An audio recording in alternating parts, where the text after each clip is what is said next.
It's summertime. We get to spend time outside. It's like, yay, except bugs.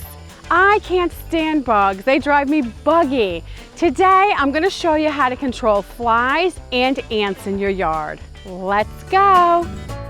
Welcome to Becky's Homestead.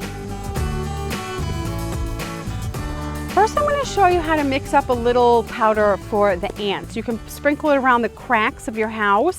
A lot of times they come in right by the doorway and the crack there. You can just put a little bit. You don't need much, just a little bit. So you don't have to be heavy-handed with this. Very lightly sprinkle this. Okay, so this is the diatomaceous earth, and this is white. When it's white, it's food grade. That's the only kind I buy.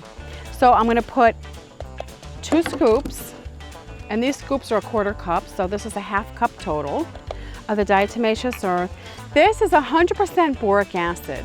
So if you have a roach problem in your house or barn or apartment, this also works really, really good for that. I mean, it will get rid of all of them. So then I take this I got at the dollar store, and it was $1. It was a great price. So what I'm gonna do is I'm gonna put 1/2 cup of it in with the diatomaceous earth. One thing that the diatomaceous earth does with this boric acid is it keeps it so it doesn't cake together. It'll stay very, very powdery, and it'll be easy to get on the bugs easy, because this is kind of caked up. Roaches will eat the boric acid, and that's what kills them. Okay, so just to go over it again, it's 1/2 cup of diatomaceous earth, 1/2 cup of boric acid. Sprinkle this where the ants are marching in a line where they're coming in from. Sprinkle it there. For roaches, what I do is I'll sprinkle it in the back of the cupboards, along the baseboards, anywhere you think, they're crawling around. And then for the ant pile, you're gonna sprinkle it right on the top of the ant pile. Now I'm gonna talk about flies. I despise flies. I can't, if one fly gets in my house, I'm like insane. I can't stand them. So if you feel like I do, I'm gonna tell you a couple good ways to get rid of flies. This I made out of desperation, and it worked pretty good. Even though it's kind of gross, I'm gonna show you. It's a vinegar bottle. I put a little bit of water and some sugar in there and mixed it up. With the small opening, they get in there and they can't figure out, some get back out, but a lot of them don't.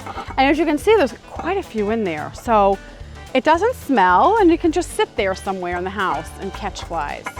Another thing I learned is you have to keep a garbage can lid on the garbage. The inside kitchen garbage, as well as the outside garbage. The flies will get in there and lay eggs, and you're literally gonna be breeding flies in the garbage. In the beginning, I would just be like, yeah, it's the lid. I would just kind of toss it aside and never use it. And I realize now that that contributes so much to your fly population on your piece of property. It's so, so, so worth the lid. And think about it, the manufacturer wouldn't bother with a lid if they didn't have to. So there's a reason that lid comes with a garbage can.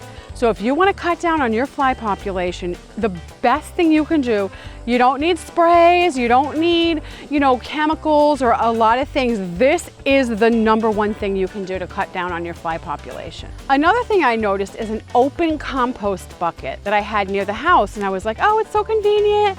I can just walk out on my porch and kind of toss it over into the bucket and put some water in there once in a while. That thing bred flies like crazy. Again, you cannot do that unless you have a cover on the compost pile. So that is very important to remember. Cover the trash can with a lid outside and inside, also the compost pile. That will really, really cut down on the number of flies you have flying around the place. And then we have our bug brigade. Nothing is better than killing a lot of bugs than your chickens.